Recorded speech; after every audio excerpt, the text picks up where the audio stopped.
Hi, everyone. Thank you for joining us for part two of our Straight Talk Wired versus Wireless series. I'm Ray Massey, and with me is Amy Whiteluke. Hey there, Ray. Hi, everyone. Thanks for joining us. So in part one, we talked about the new energy codes, and that old school toggle switch, it's out the window.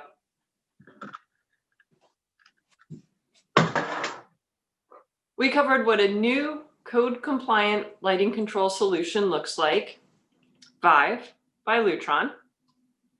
And we talked about battery powered devices like occupancy sensors, daylight sensors, and wall controls. Batteries in these devices give us flexibility, easy installation, easy relocation, and a very long lifespan. The minimum specification for these is 10 years. And most importantly, if there are issues, it's never really the batteries. Today, we're going to dig into the technology that makes these little gems such an elegant solution and superior choice. We're going to look at the variety of Lutron sensors to give you the perfect coverage, and we'll touch on the labor savings because nobody I know has any extra money laying around. We're also going to take a quick peek at a tool that we use to help us do the occupancy sensor layouts for the designs that we help you with.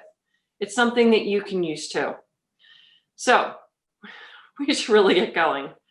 Ray, what is the big deal about all the technology that's built into these lovely low-profile sensors? The big deal in these sensors is Lutron's XCT signal processing technology.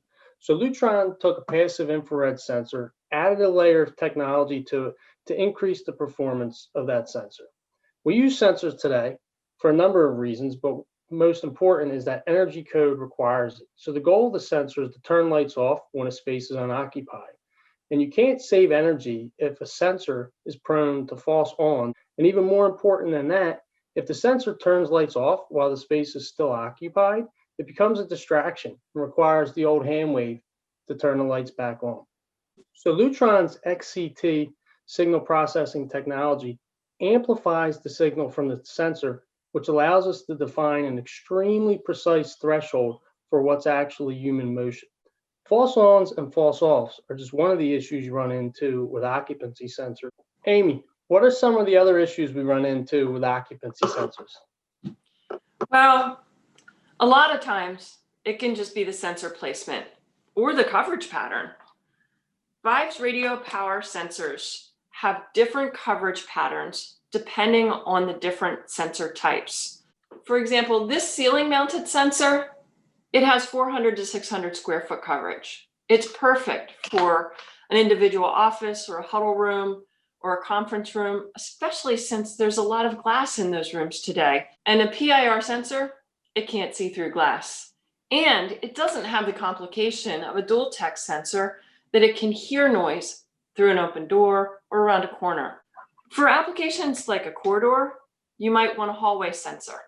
This is 150 feet down a hallway. Or maybe in an open office area where you have obstructions or columns or lab bays, you might want a wall-mounted sensor. Wall-mounted sensor or corner-mounted sensor from Lutron covers between 3,200 to 3,500 square feet. If you'd like the nickel tour of the Lutron Designer software we use to lay out occupancy sensors and confirm the coverage patterns, click the link below. You can take a look and we can get you started if you want to use it. Is that it, Ray? If Billy Mays were giving this infomercial, he'd say, "But I'm not done yet."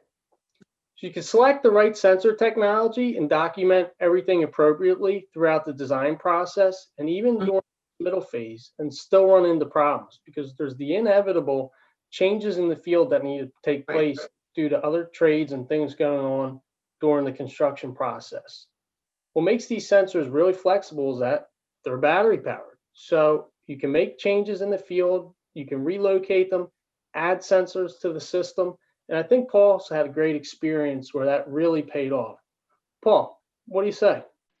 Thanks, Ray and Amy, for letting me jump in and share my story. About 2 weeks ago, I was doing an end user training, an owner's training for a local school. That school just had a Lutron Vive system with these wireless motion sensors installed. So here I am doing the training. I have the facility manager, two electricians, two contractors, general contractor as I'm giving the training. And in the Lutron app, I notice I have an error message.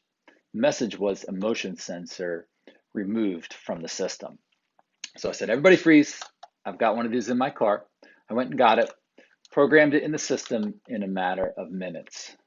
Problem was solved quickly. There was no finger pointing, trying to figure out why the sensor wasn't there. Problem was fixed. Just in a matter of minutes, no service fee, no service call. Wireless got it done. Back to you guys. Thanks, Paul. That's a really good story, and I really think it demonstrates the benefits and flexibility of Lutron's wireless occupancy sensors. Next week, join us, we'll be looking at the line voltage devices in Vive that can really expand the capacity of the system. Wireless receptacles, our line voltage in wall aux sensor, and some of the dimmers that we can use. So I hope you'll join us. Ray, thanks. It was good to see you today. Likewise. Thanks, guys. Take care.